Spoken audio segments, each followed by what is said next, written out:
Okay, good day mga ka-Airsoft, good day mga ka-Bigman. Hello po mga ka-Airsoft, good evening po. Today is our episode 3 of our Tuturuan ka ni Bigman, tara mag-aral tayo. Okay no? So, sa mga bago dyan, ito bagong episode namin para dito, hindi katulad to ng kwentuhan session. Ng kwentuhan session kasi is ine-explain natin ng malalim ang bawat tanong ng ating ka-Airsoft, no? Dito sa episode natin na to, na tuturuan ka ni Bigman, dito tinatalakay natin ng pinakamabilis, straight to the point, wala nang ganong example pa. Okay, no? Dito matututo kayo ng mga bagay na gusto ninyong malaman. Dito pwede rin kayo magtanong kung ano yung mga bagay na gumugulo sa isipan nyo nang gusto nyo ng mabilis na kasagutan. Okay? Mga ka-Airsoft, formal ko na po binubuksan. Itanong mo kay Bigman. Okay. Itanong mo kay Bigman. Tuturuan ka ni Bigman, episode number 3. Okay. Question number 1. Okay, Bigman, pwede po bang makita ang example ng isang hammer assembly ng isang Glock 17? Okay, at saka hammer assembly ng isang Glock 18. Okay. Hammer assembly ng isang Glock 17, magpakita tayo. Then hammer assembly ng isang Glock 18. Okay. Ito Glock 18, may selector.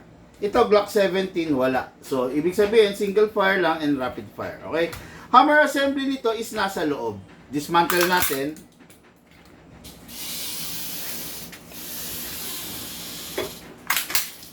Dismantle natin, ha. Makikita nyo naman ang pagkakaiba. Okay, pakita natin. No, this is the 17 and this is the 18. Ayan. Ito yung itsura ng hammer assembly. Ito yan, ha. Yung nasa loob. Okay? Hammer assembly ng 17, hammer assembly ng 18.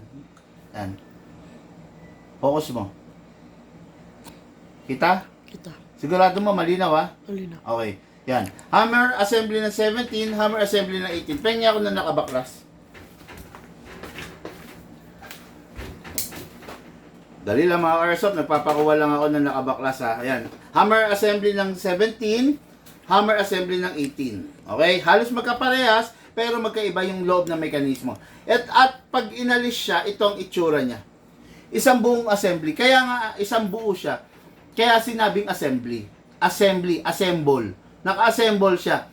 So, sa loob niya, merong multiple parts. Merong multiple na maliliit na parts. Yan. Yan, okay? Yan ang itsura ng hammer assembly ng mga Glock series. Iba ang hammer assembly naman na pagkakagawa ng mga 1911 and 2011. Pero itong pinag-uusapan natin is sa Glock. Hammer assembly po ng Glock. And I just hope nasagot ko po ng tama yung question ng ating minamahal na ka-Airsoft. Okay, balik ko lang to. Okay.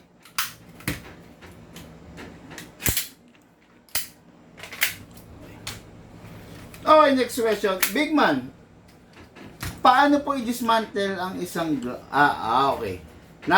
Nakita nyo naman na, no? Ang pag-dismantle ng isang Glock, number 1, remove the magazine. Tapos ito, binababa itong part na to, binababa rin itong part na to. Sabay po silang ibababa. Tapos, pull backward, then push forward. Ayun. Ganun lang po. Napakadali lang po. Ngayon, ang pinaka-critical dito yung pagbabalik. Okay? Kailangan maibalik ninyo ng tama, ng swabe, para hindi masira yung hammer assembly. Okay?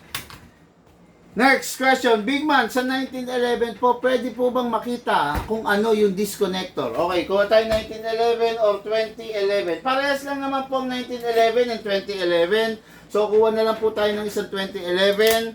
Kasi, ilock natin, dismantle natin. Pakita ko lang sa inyo kung ano yung itsura ng disconnector, ha? Ang disconnector, ito po. Itong part na to. Pakita mo, lapit mo. Ito. Yan. Sundot-sundutin mo para makita nila. Yan, sige. Yan. Siguraduhin mo maliwanag both camera, ha?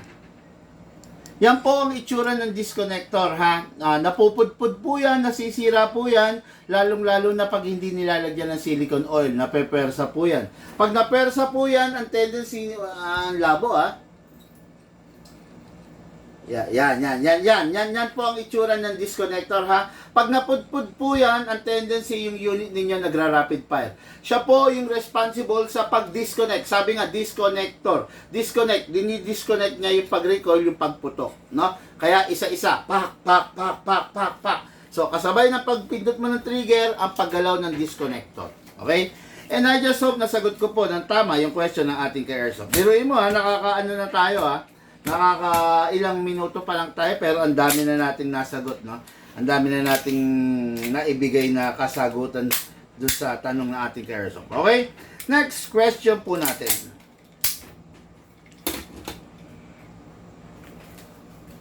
Big man, ano po ang itsura ng recoil buffer? Okay? Pasuyo, Lucas? Nasaan na? Ano po ang itsura ng recoil buffer at saan po ito nakalagay? Dapat di ko muna inano. Ang recoil buffer, mga airsoft, came from the word recoil. Parang siyang shock, no? Siya yung nag-absorb ng recoil, no? Siya yung nagbibigay ng para siyang shock absorber ng recoil para hindi mapwersa at hindi saluhin lahat ng half-up chamber yung ipinupukol na pwersa ng mismong slide. Okay, pakita natin. Glock pa rin. Okay, this is the recoil buffer. Okay, ang Glock located ang recoil buffer sa harap while the 1911 or the 2011 sa likod. Sa Glock nandito yung recoil buffer, no? So ito siya. Okay, para siyang spacer na color block na sinasalo niya yung too much recoil para hindi saluhin ng mismong ano natin. Naka ano yan eh. Naka ganito, naka ziplock. Ayan o.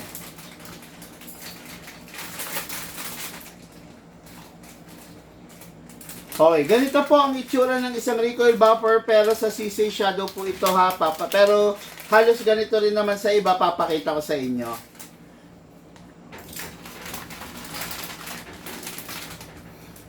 Yan. Okay, yan. Yan, ganito po, no? Ito po, yung nasa kanan po, ito po yung ordinaryong recoil buffer. Ito po yung upgraded na recoil buffer. Makikita nyo po.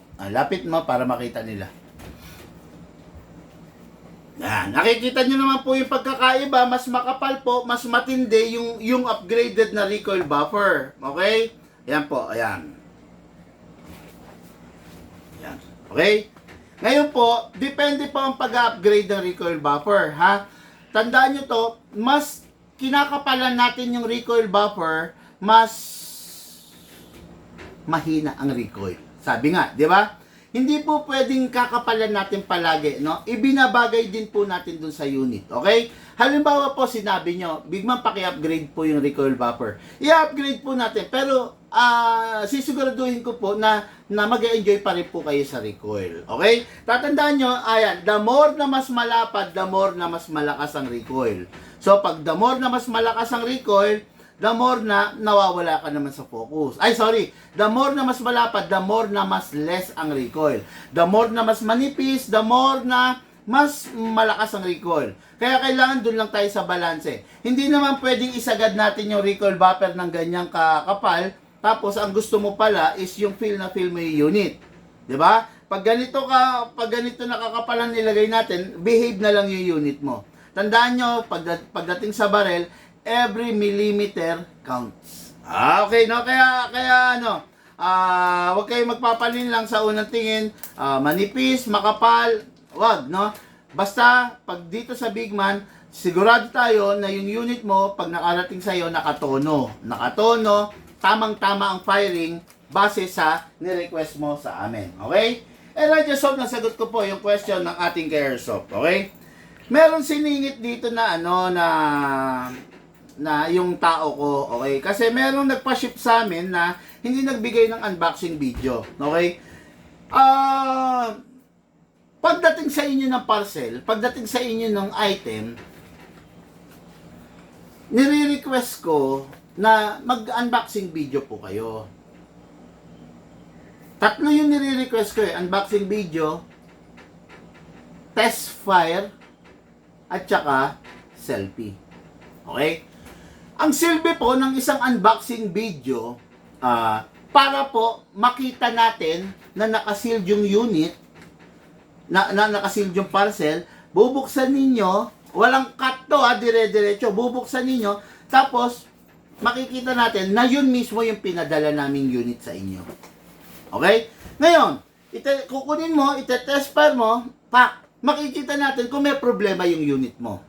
Okay?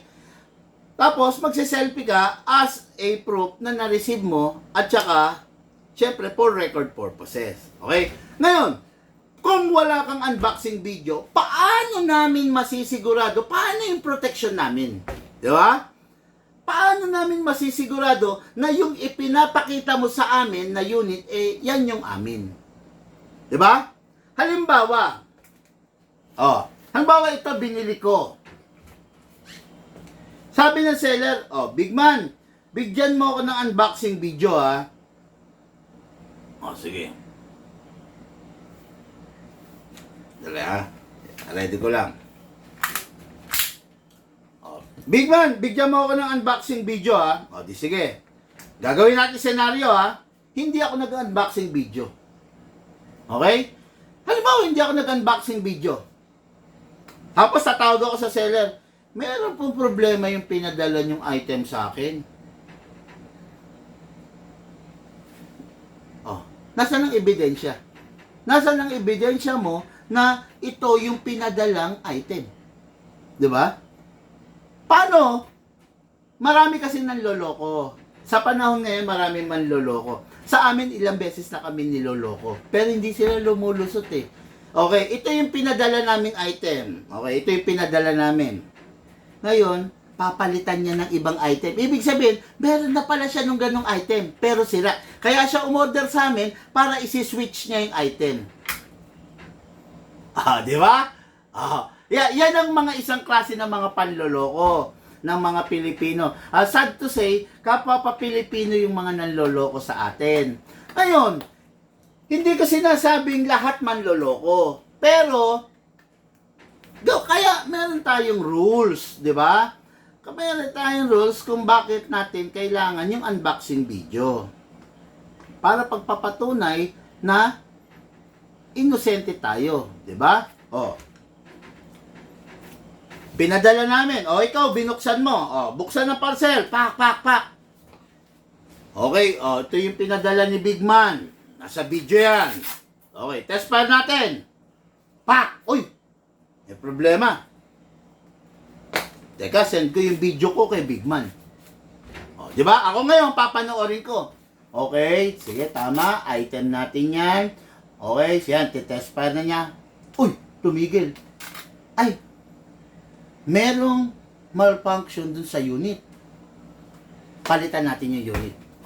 Tapos kagad ng problema. May unboxing video eh. Meron kang ebidensya. Kami, wala na kaming magagawa ron. Nag-send siya ng unboxing video. Kitang-kita naman sa video. Kabubukas lang niya. Pagkabukas niya, nilagyan niyang green gas, tinespire niya. Tapos nung pumuputok, biglang huminto. Palitan mo yung unit, wala nang usapan kasi may unboxing video. Okay? Ngayon, paano kung walang unboxing video? Di ba? Paano kung marumi yung utak nung ka-airsoft? Paano kung yung airsoft sanay manloko? Di ba? Walang unboxing video. Sige, ang gagawin niya, okay, sira tong unit ko, Glock. Ganito ang gagawin ko. O-order ako ngayon kay Big Man. Okay? Pag-order ko kay Big Man, ipagpapalit ko. Okay? Dumating na, ito na yung in-order ko kay Big Man. Okay? Di ba? Walang video-video yan, ha? Ito na yung order ko kay Big Man. Okay? Test file ko. Pak. Uy, ang ganda. Ang sarap. Ganda talaga ng item ni Big Man. Ganito. Ipapalit ko yung sira ko doon kay Big Man. Kunwari, ito yung binili ko, ito yung pinadala niya. Okay. Tatawag ako ngayon kay Big Man. Big Man, yung unit na pinadala mo, may sira, may problema. Nasaan ang unboxing video mo? Tatanungin ko. Wala eh. Wala tayong pag-uusapan. Di ba? Wala kang maipakitang unboxing video eh. Di ba? Wala tayong pag-uusapan. Wala kang maipakitang unboxing video eh. Pero kung may unboxing video ka, wala na tayong pag-uusapan agad. Tandaan mo, yung unboxing video, protection mo, protection ko. 'Di ba? Naghahanap buhay ako, nagnenegosyo ko ng patas ng tama. Sana tratuhin mo rin ako ng patas ng tama. 'Di ba? Marami na pong nanloko sa amin pero hindi lumulusot. Kasi kung talagang hindi natin mareresolve yung problema, tatandaan nyo, pag i-demand ko na ipabalik sa akin yung item, meron kaming markings sa loob nito. Okay? Meron kaming unique markings na nilalagay sa loob dito para ma-determine namin kung amin yung mga parts na nakalagay at amin yung mismong unit. Okay? Ayun, no? Yan. Meron kami nun. Okay? Kaya lang, para naman dumating pa tayo sa puntong ganon, investigasyon ang haba, yung unit, ipapadala ko pa sa'yo, ipapadala mo pa sa akin, o ipapabalik mo. Ay putya, ang haba nun. Ang hirap na proseso nun, di ba? Ang habang proseso nun. Kaya lang, darating tayo sa puntong ganon, kung hindi mo talaga pre-provide yung mga things na dapat na nire-require para maging smooth ang transaction natin, di ba?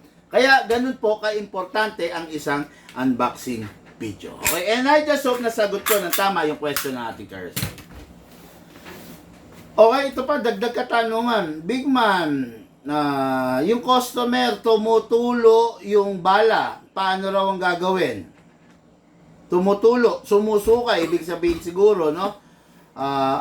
Okay, ano to? Okay, sige. Ang unit niya is Sisay Shadow. Okay, pay Sisay Shadow. Kahit yung silver.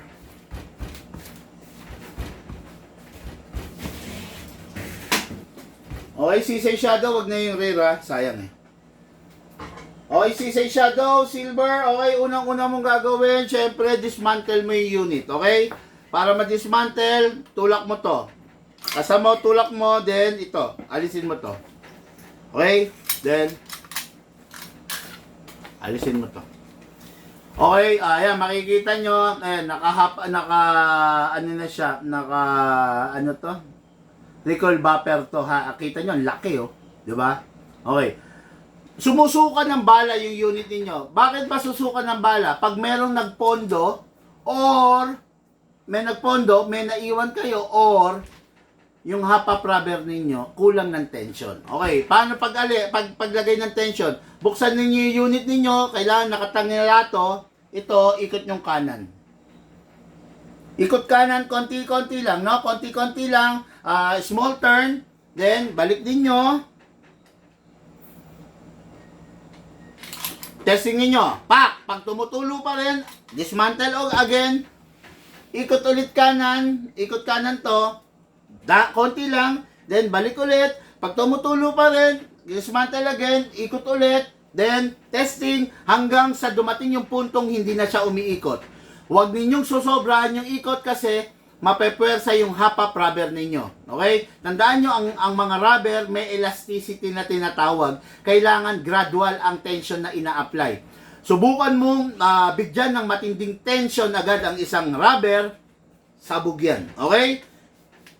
And then syempre sa pagbabalik, ang pinaka-crucial, ibalik ninyo, siguraduhin ninyo, mababalik ninyo ng tama, kasi pag hindi nyo nabalik ng tama, may mapuputol, dun sa loob may mabubungi, may mababasag. Syempre, iba na po yun, no? Tatandaan ninyo to, dito sa Bigman lifetime warranty. Pero kung ang resulta ng pagkasira is misuse, well, ako hindi ko sinasabing buksan nyo yung unit, i-dismantle ninyo. Siguro gagawin nyo lang yon with advice. Kung in-advise ko na pwede ninyong gawin, di ba? Pero kasi alam namin yung unit na binubuksan. Alam namin yung unit kung panay, maya't maya binubuksan. Meron kami mga palatandaan doon sa bagay na yon. Okay? And I just hope po, nasagot ko ng tama yung question ng ating ka-airsoft. Okay? Okay, before we proceed, ipaalala ko lang sa inyo, nandito po tayo ngayon sa aming bagong episode na tuturuan ka ni Big Man, tara mag-aral tayo. Okay, dito sa tuturuan ka ni Big Man, mabilisan. Okay? So, next question namin. Big Man, totoo po bang parehas lang ang magazine ng Beretta at ng ZZ? Ay, hindi yata. Penga ang magazine ng Beretta dyan? Sa tagal ko nag-airsoft, hindi Hindi. Beretta. Oy, magazine ng Beretta, ZZ. Pumapasok. Pero, hindi yan naglalak. Ayan o. Ayan o. Tignan nyo. Ayan, may gap o. Pumapasok siya, pero hindi maglalak yan. Hindi parehas yan. Hindi parehas yan. Penging magazine ng ZZ. Try naman natin sa Beretta. Vice versa. ZZ, then Beretta, papasok, sikip. Ayaw na. Ayaw na. Okay? So, hindi po yan. Ang ZZ, ZZ. Ang Beretta, Beretta. Ang kay Juan, kay Lucas, kay Samuel. Hindi po natin pwede ipag-jumble yan, hindi po natin pwedeng pagpalitin yan, kasi kung hindi para doon, kung hindi ukol, hindi bubukol. Okay? So, I just hope nasagot ko po ng tama yung question ng ating ka-airsoft. Next question natin. Big Man, ano po ang mas malakas? 1911 or 2011? Actually, kung tatanungin nyo ako sa tunay na baril, parehas ng lakas yan. Okay? Kasi 1911 is a caliber 45, 2011 is a caliber 45. Ang nagdadala is yung bala. So, pagpalo ng firing ng hammer sa firing pin, yung firing pin tutusukin, yung ilalim ng bala puputok. Ganon parehas sila ng sequence. Kaya hindi mo pwedeng sabihin na mas malakas ang 2011 and sa 1911 pagdating sa tunay. Hindi. Parehas lang yan. Ngayon nagkakaiba lang pagdating sa airsoft because merong technology yung 2011 na wala yung 1911. Si 1911 is classic. Simple lang ang laman loob niya. While si 2011 merong mga added features. Okay? Recoil buffer, recoil spring, guide rod, di ba? Mga tight barrel, yun. May mga ganun siya na kaya minsan talagang mas malakas, ano pa ba? Big nozzle, di ba? Ang tunay wala namang nozzle. Ang magdadala lang talaga bala. Pag bang bala, napukpok, tinamaan yung ilalim na part, puputok, tapos. Okay? Caliber 45, parehas caliber 45. Pag sa tunay, parehas sila ng lakas. Pag sa airsoft, mas malakas ang 2011 kesa sa isang 1911. Okay? And I just hope nasagot ko ng tama yung question na ating ka-airsoft. Pucha, pero nyo, ang bilis! Grabe, ang sarap pala nitong episode na to. Boss Big Man, watching from Davao de Oro, Christopher Ang. Hello, Sir Christopher Ang. Baka meron kayong question, itanong nyo na sa akin, no? Itanong nyo sa akin kung ano yung question nyo para masagot natin. Okay? Big Man, comparison ng isang hammer protection pad sa hindi naka-hammer protection pad. Para po sa ating customer ito na hindi naniniwala sa hammer protection pad. Okay. Ipapakita ko sa inyo, hindi kasi, pwede kong ipakita ng live Kaya lang, hindi nyo makikita ng malapitan. Pakita mo yung picture. Okay. Ayan. Yan. Yung picture na yan is naka-zoom yan, no? Yan yung comparison ng hammer protection pad. Yan. Sige, dyan muna sa isang camera. Okay?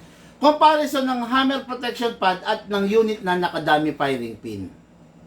Comparison yan. Okay? Yeah.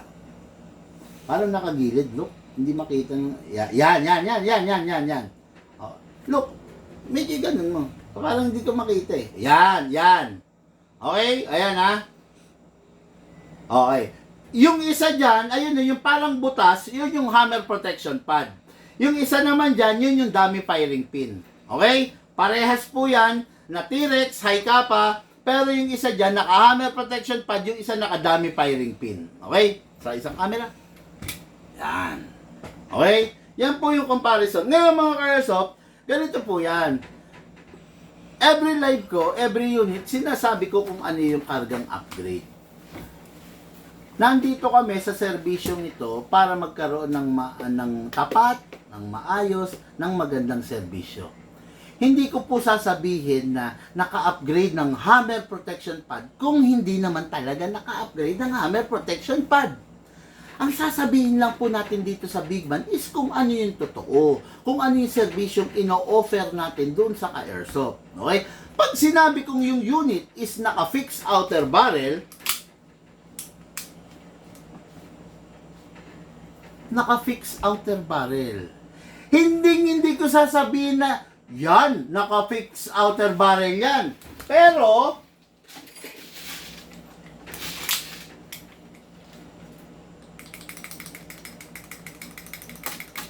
diba? Pag sinabi ko sa live, naka-fix outer barrel yung unit mo, expected mo na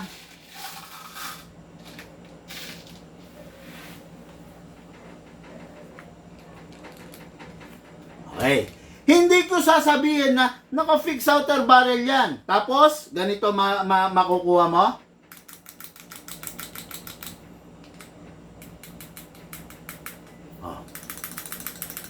Oh, yan. Di ba? In short, mga ka-airsoft, pag sinabi kong yung unit mo upgraded, upgraded po yan. Okay, no? Huwag nyo akong questionin na, Big Man, naka-hammer protection pad ba yung binigay mo sa akin? Huwag yung parang may pag-aalilangan kayo. Kasi, mga ka-airsoft, hindi ko gagawin yon. Ang tagal ko na sa industriya na to. Hindi po tayo magpapasira sa napakaliit na bagay lang. At kahit napakalaking bagay po niyan, hindi tayo magpapasira dyan. Diba? Tuluyan lang magpapatalo ko sa inyo. Tuluyan lang ibibigay ko sa inyo yung bagay na ipangako ko. Di ba? Na hindi naman natin napag-usapan. Tuluyan na magpapatalo ko, pero hindi po tayo magpapasira. Pag sinabi kong naka-fix outer barrel yung unit mo, naka-fix outer barrel yan. Pag sinabi kong yung unit mo, hindi naka-fix outer barrel, hindi naka-fix outer barrel yan. Okay? Basta, ang sasabihin ko sa inyo, dito sa Bigman, yung totoo lang po. No? Nandito tayo para magserbisyo tayo ng totoo, ng tama, ng garantisado sa ating ka-airsoft. Never po tayong magsasabi na yung unit naka-fix outer barrel. Pero, ganito. Okay? Never. Pag sinabi kong yung unit upgraded, naka-fix outer barrel, ganito. Hindi kumakalo. Pag sinabi ko yung unit, naka-hammer protection pad, naka-hammer protection pad po yan. Hindi po tayo nandito para mandaya. Hindi po natin ugali sa Bigman yun. Diba? Maraming pinupukol sa atin, kesyo ganito, kesyo ganon, pero wala silang maipupukol na tayo ng scam. Hindi tayo mapupukulan na tayo ng loloko. Diba? Hindi nila yan. Ha? Kaya nila nasasabi na, kaya nila may mga binabato sa atin kasi hindi nila alam. Hindi kasi nila pinapanood yung mga live natin. Hindi nila naiintindihan kung ano ba yung upgrade na nagaganap sa unit natin. Okay? Upgraded na T-Rex, 390 to 400. Hindi upgraded na T-Rex, 330 FPS. Malayo yung FPS ng upgraded. Diba? Okay. And I just hope nasagot ko po ng tama yung question ng ating ka-airsoft. Okay, grabe. Medyo mainit. Medyo mainit na. Okay, Big Man, ano po ang mas malakas? Glock or 2011? Huwag po tayo maghangad ng lakas pagdating sa Glock. Ang Glock never naging mas malakas sa 1911 or 2011. Mapatunay, mapa-airsoft. Ang Glock, tatandaan ninyo to, hindi siya ginawa to perform a powerful pistol. Hindi siya ginawa for a power. Ang Glock, ang mga 9mm, mapatunay man or mapa-airsoft, ginawa yan for more precise. Okay? For more accuracy. Tandaan ninyo, hindi lahat ng malakas maganda. Depende sa paggagamitan mo, depende sa kailangan mo. Okay? Hindi lahat ng accurate maganda. Depende sa paggagamitan mo, depende sa pangangailangan mo. Eh kung sasali ka ba naman ng practical shooting, ang kailangan mo accurate. Dahil ang mga target na babarilin mo, malalayo. Ang mga target na babarilin mo, malaki yung kamao. Mas maliit pa sa isang kamao. Mga ganyan lang ang target eh. Practical shooting, di ba? Oh. Ngayon, kung ang paglalaroan mo ay war games, hindi mo kailangan ng ganun ka-accurate kasi ang target mo, tao. Isang buong tao, malalaking tao. Di ba? Hindi mo kailangan ng ganun ka-accurate. Pwede kang gumamit ng malakas. Kasi ang target mo, tao. Okay? Ngayon, kung practical shooting ang laro mo, shooting range, ang mga target natin sa shooting range, kaliliit. Ang kailangan mo doon, accurate. Hindi mo kailangan na malakas doon. Kasi may target kang binabaril, ang goal mo is ma-hit yung target. Diba? Yun. Hindi lahat ng malakas maganda. Kaya sinasabi ko nga sa inyo hindi FPS ang basihan para masabi mong maganda yung isang unit. Para masabi mong maganda yung isang unit, kailangan compatible siya sa iyo. Okay? Ano po purpose ng fixed outer barrel? Unang-una, ang fixed outer barrel is ang unit natin nagiging more durable. Siyempre, tibay. Tibay talagang ang number one na ano natin sa kaya ang hinahapit natin into fixed outer barrel. Pangalawa, ang fixed outer barrel, more accuracy. Pero dun muna tayo pala sa tibay. Okay? Pwede akong example ng fixed outer barrel ng 5.1, high kappa ganun. Dun muna tayo sa tibay mga airsoft Para lang shadow. Meron ba ako shadow? Wala ako shadow na stock eh. Ay, ito, shadow ba to? Hindi, iba to. Shadow. Ay, 5.1 high kappa. Hindi, yung grass. Para kita-kita sa camera. Brass. Ito na lang, yung Dali mga karso yung tatlo rito, nasa na? Dali, kuha tayo ng sample na magkakaparehas. Yung pang Godfather. Di ba tatlo yun na magkakasama?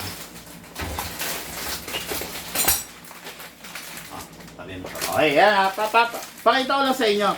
Number 1, sinabi ko kasi pagiging durable, okay? Yan. Pagiging durable yan. Ito, fixed outer barrel to ng Infinity. Ito yung stock, ito yung ordinary. Pwede mo bang iyuko yung camera tapos akin yung timbangan? Yan.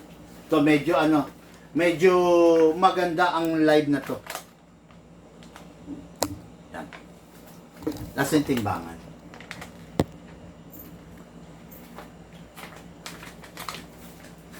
Dali, para makita ninyo mga ka-airsoft, gusto ko kasing gusto kong na-challenge. Na-challenge ako pag merong mga very sensible question na ibinabato sa atin, no? Medyo, sa totoo lang, minsan tinatamad ako pag yung mga walang kwenta yung question na inaano sa atin, Alam mo kasi yung question na sensible, Alam mo yung walang kwenta, Okay, so ito timbangan, Ayan, makikita nyo naman, Look, tingnan mo kung kita ba yung result. Hindi ko makita rito, Okay, zero natin. Ayan. Okay, yan Kita. I-zoom mo. Di pa rin Bakit hindi? gumaganyan. Gawa mo na paraan. Lipat mo na lang yung camera. Yan. Iganyan mo na, Sumobra ka sa zoom, ayan. Okay. Ayan Ayan mga airsoft Sabi, may naghamon sa akin, ano pong purpose ng naka-fixed outer barrel? Unang-una, durability. Okay? Ito yung original na fixed outer barrel ng isang Infinity. Kita? Okay, tignan nyo yung grams niya. Gano'n siya kabigat? 63. 63 grams. Kita ang kita ha. Kita yan, about camera ha. Kita. 63 grams. Okay, so 63 grams, alloy siya. Tama? Alloy. Ngayon, ang ginagamit natin is brass or stainless steel. Kung gusto natin na ganitong kulay, ang gagamitin natin stainless steel. Okay? Kung gusto naman natin ng medyo color gold, or parang mga EMG, ganyan, halos ganyang kulay, so gagamit tayo ng brass. Okay? Ngayon, timbangin natin, ilan to ulit? Ilan? 61. 61? Ganyan ba yung result? Okay. Hindi, tama lang naman. O, 61 talaga. Okay? 61, okay. Gamit tayo ng brass. Ito ito yung upgraded version namin ha. O, ilan? Ilan, Lucas? 184. 184. Halos 3 beses nakasimbigat nito. Ito alloy, ito brass. So ito yung fixed outer barrel na ginagamit natin kung gusto natin gold ang finish niya. 184. Tatlo nito. Okay? Tatlo nito. Okay, ulitin natin baka nandadaya si Bigman. Ilan, Luke? 61. 61. Ngayon, ilan yung upgraded? 183. 183, 184, gano'n, di ba? Oh. Yung upgraded, 184. Okay? Yan. Makikita nyo naman. Malalaman nyo ngayon kung ano yung mas matibay. Kasi syempre, mas mabigat, mas solid. Di ba? Tama ko, Lucas? Tama. Okay. Ngayon, tignan natin yung stainless. Ilan, Lucas? 167. 167. Di hamak na pa rin na mas mabigat kaysa rito, di ba? Ilan to? Oh. 60. 60 na lang. Kanina 61 ah. Oh. 60. Flat ba? Kanina 63. Naging 61. Ngayon naging... Ayan, 61. Ah, di ba? Oh, ayan. 61 ha. Okay. Ito, 167. 167. So, ibig sabihin, proven na mas malakas to. Mas malakas to kasi mas matibay, mas makapal, mas solid. Okay? Ayan ha. Ito yung stock, ito yung ordinary, ito yung upgraded. 180. 184. Oh. 3 beses na mas mabigat dito sa ordinary. Ito alloy lang. Okay? Yan. Yan ang comparison. Ngayon, papakitaan ko pa kayo. Papakitaan ko pa kayo, ha? Para lang ano. Pengi akong pang 5.1 na. Meron ka bang pang 5.1 dyan? Bigyan mo pang 5.1. Yan. Okay. Yung ordinaryong barrel ng isang mga high kappa, ganito ang itsura. Alisin muna natin ito. Okay. Yung ordinaryong barrel ng mga high kappa, ganito itsura. Ngayon, masasabi mo ba matibay ito? Hindi. Pag yung unit hindi naka-fix outer barrel, ganito mangyayari sa barrel nyo. Okay? 1 piece lang dapat to, nagiging 2 piece. Okay? Yan. Pwede bang idikit to na mighty band? Hindi. Hindi. Hindi to pwede idikit na mighty band. Dahil sa lakas ng recoil, maghihiwalay at maghihiwalay yan. Okay? 1 piece, naging 2 piece. 2 piraso. Okay? Maghihiwalay yan dahil sa lakas ng recoil. Ngayon, hindi mo masasabing matibay yan. Okay? Ngayon, yung premium na fixed outer barrel natin, pang 5.1 high kappa ganito. Premium yan ha. Kita nyo naman, ganda. Di ba? So, ibig sabihin, dun na rin pumapasok na ang pag naka-fix outer barrel yung unit mo, matibay, pangalawa, guwapo. Ha, di ba? Oh, guwapo. Tignan nyo naman. Oh, guwapo naman ito, turing, di ba? Stainless steel yan. Okay, ilan ang grams? Zero muna natin. Okay. 140 grams. Okay? Yung ordinary, 60 grams. Tama? 60. 60. Oh, yan oh. Yan yung ordinary oh. Okay? Oh. 141 gram. Tama? Tama. Okay. Ayan, yung ordinary, oh. Kuha pa tayo ng ordinary para prove na nasira, oh. Ayan, oh. Oh. Oh, yan! Naging 2 piece. Oh. Diba? Oops, naging 2 piece. Oh. Ganyan naman mangyayari. Ayan, oh. Kita nyo, oh. Napingas, oh. Dapat yan, may tenga yan. Dapat yan, ganito yan. Pero nangyari, napingas. Bakit? Kasi napersa nga, eh. Napersa siya, oh. Di ba? Kaya napingas. Kasi hindi naka-fix outer barrel sa una pa lang. O, yan. Ito, ang makikita nyo, stainless steel na fix outer barrel. Pero, yung nakita nyo kanina kasi, ito, merong twisted siya. Okay? Pero ito, plain. Ganito yung premium natin na hindi twisted. Plain siya. Okay? Ito, stainless bull barrel. Okay? Ito, stainless bull barrel na twisted. Tapos, makikita nyo to. Mahigpit eh. Huwag na yan. Ito, stainless bull barrel na standard lang. Okay? Ngayon, stainless, ito, alloy. Yan, naghihiwalay. 2 piece, ito, 1 piece lang. Kahit anong gawin natin, kahit pukpukin natin to, hindi maghihiwalay ito kasi 1 piece to. Tinorno to using CNC machine.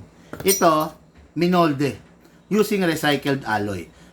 Mari-repair pa ba yan? Hindi na. Hindi na. Kasi naka-fresh fit yan. Ngayon, pag lumawang na to, wala nang silbi yan. Okay, ayan, sira oh. Di ba? Hindi naka-fix outer barrel yan eh. From the start. Oh, ayan, ito pa oh. Sira oh. Oh, di ba? Ayan oh. Oh, kikita nyo naman ha. Oh, yan, mga pang 5.1 high kappa yan, oh. Walang mga tenga. Wala, oh. Hindi katulad dito. Oh, ito may tenga. Oh. Bakit walang tenga? Kasi naputol na. Yan yung pagkasira ng outer barrel. No? Yan yung may encounter nyo na masisira yung mismong outer barrel. Hanap pa tayo ng sira. Pakita ko nga kung pa kayo. Ito naman sa Glock. Ayan, oh. Kikita nyo, sira, oh, putol, oh. Basag, oh. So, ayan, sa Glock yan, di ba? Yan, ganyan yan. Pumapasok yan dyan, oh. Oh. Yan. Okay? Ayan. Ganyan yan. Ito yung half-up chamber. Okay?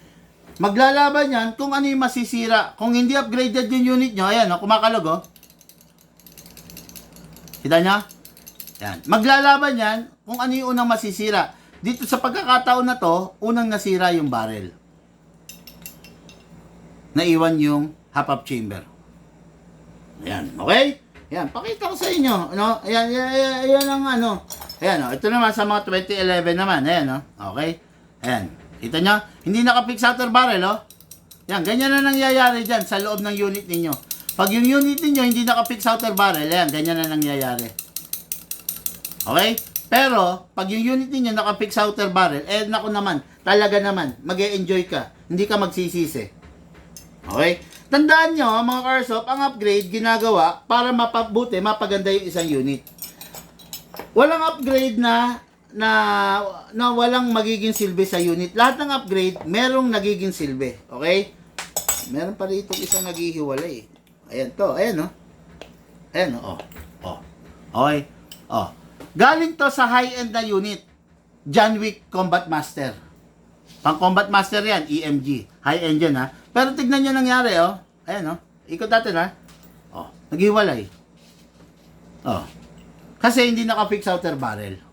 Okay, number 1. Umaba, ha. Umaba yung tanong. Tabi mo na to. No? Number 1, just to answer yung tanong ng Carsoft, anong nagiging silbi, purpose ng fix outer barrel? Dali, ayos ko yung camera. Ako na. Ayos mo yan.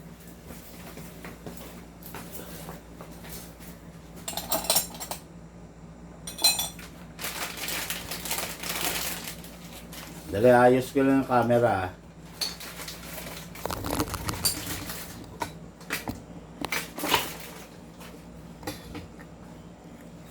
Okay, number 1, anong nagiging silbi ng fix outer barrel? Durability. Pangalawa, gwapo yung unit mo. Kasi naka-fix outer barrel ka eh. Okay? Pangatlo, ano? Accuracy. Accuracy, okay? Pakita natin kung bakit accuracy, ha? Okay, ito na. Accuracy. Ito yung unit mo. For example, ito yung half-up chamber mo. Ito yung outside barrel mo. Ito, ha? Ngayon, pagputok niyan, okay, pagputok, pak! Dahil nga gumagalaw yan, walang stability yung bala mo. Kasi bakit?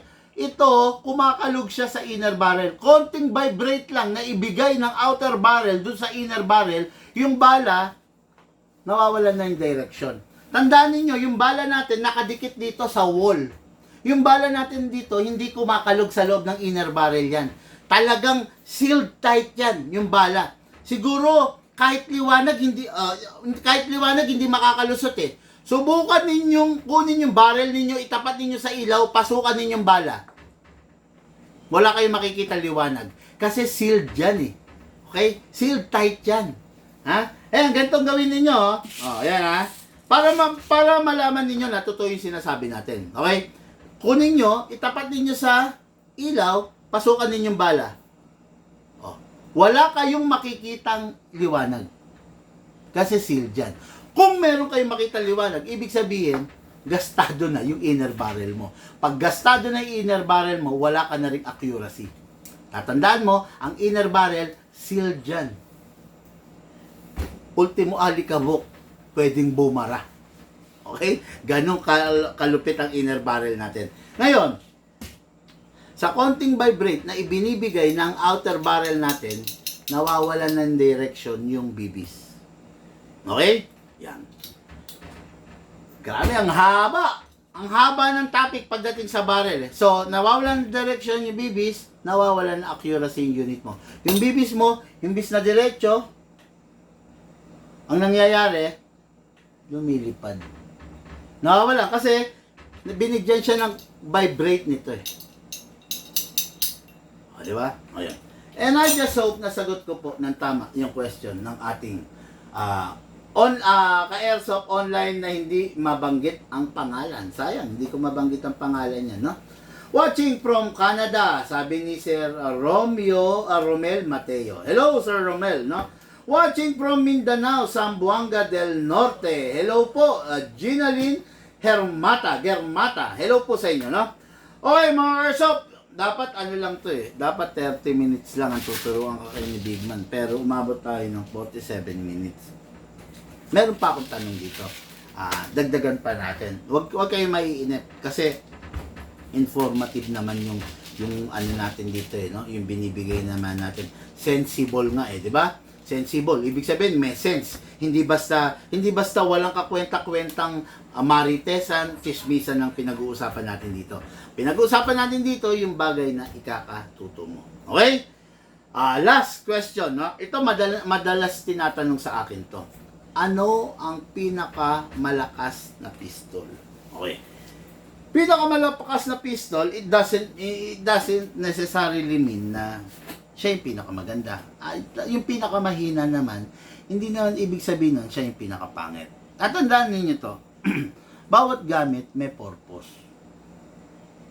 Bumili ka ng matraffic sa inyo, iskinita ang bahay nyo, hindi makakapasok ang sasakyan, bibili ka ng motor. Tama?